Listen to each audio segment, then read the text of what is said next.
My name is Jim Wuest. I play piano in the Heavy Pets. And my name is Lloyd, and I play guitar in the same.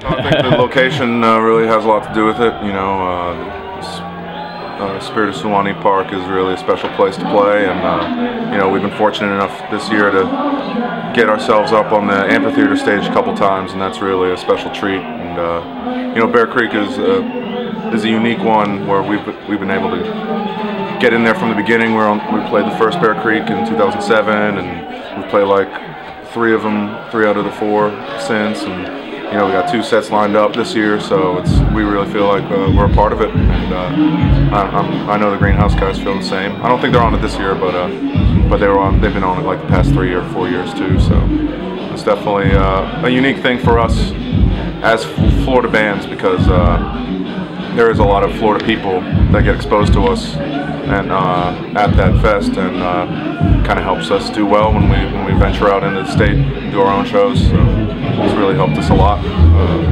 We really like to expose ourselves to a lot of people. Yeah, we'll definitely be very exposed. You know, that idea kind of came very naturally. It wasn't like let's set out to do an acoustic record. It was more of an idea of the producer that we were working with, and he flew out to Florida to listen to a bunch of tracks and kind of make his selections for what we were going to really aim to accomplish with the record. And we played him somewhere in the vicinity of like 50 songs, and you know, it was a combination of him seeing a lot more in some of the material that we presented him, and it's just being very difficult to like shave so many songs off of it. So I think we ended up recording 25 tunes out there, which became 2 records, and a vinyl record, which we used some of the other tracks on that didn't make it to the to either of the LPs. But it was really just a very natural thing. For Mike and I, we write a lot of our material on acoustic guitar, so that's kind of where a lot of Heavy Pets material is born. And it was an opportunity for us to kind of strip things down and really show a different side of the band. One a little more focused on songwriting and singing, and really accomplish something totally different than we had in the past with the previous records. Well, that was pretty intense, and that was another crime of opportunity. We recorded the album in Mill Valley, California, which I guess is very close to where David lives. And the producer of the record had worked with David in the past and had him in his Rolodex. I think he had a real Rolodex. And he gave David a call, and we sent him a couple of tracks. He liked it, so he came down to the studio for an afternoon and actually pounded out all 3 of those tracks in one afternoon with us. But for me, the most intense experience of it all was learning the songs with David and just doing these run-throughs with him, where we actually sat face to face and just played. You know, and some of these first takes, which I think were all recorded, but some of these first takes were just so beautiful, and the energy was just so incredible. And he turns to me afterwards and he goes, "Man, I wish we could just record it just like this, just like the old days," you know. That kind of, you know, sent me a flutter. But yeah, it was an intense experience, and I've got, you know, incredible amounts of respect for him and all what he has done and is continuing to do.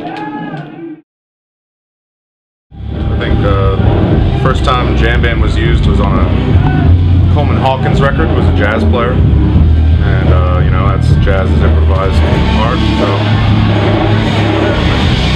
woo, beer. Yes. But you know, I think that yeah, Greenhouse drank all our beer, so we needed to get more. You know, I think that bands can get hung up on labels and genres and stuff, and I think that, you know, Dope Pod is an amazing group of musicians, and as far as improvisers go, I mean, they can really stack up against some of the best people doing it in the scene right now.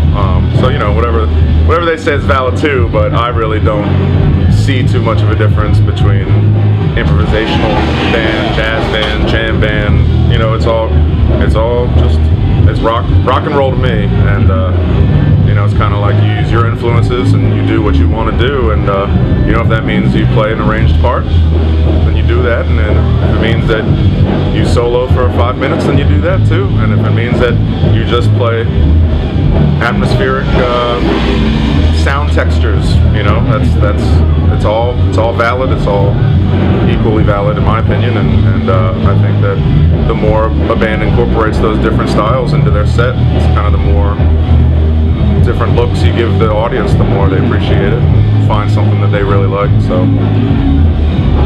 I don't know, I wouldn't get too hung up on labeling the music. In one sense, it's an issue of semantics and connotations. You say jam band and it makes some people shudder, you know, and rightfully so at times. But when it comes down to the difference between improvising and jamming, to me it has to do with, you know, a single player in the band can be improvising, the band can be playing a groove, and somebody can be taking a solo that they're improvising. And jamming is more like a group improvisation. Some bands, and sometimes we improvisationally songwrite, you know, we'll come up with changes and play those changes. And other times, you know, it's more of a soloist taking it out and us supporting the soloist by kind of referencing some of the things that he's doing and having a conversation and throwing it back at them on stage. So for me, what makes, you know, good jamming, it's really when a band is cooking and everybody on stage is free and to create something new, to take the song in an entirely new direction.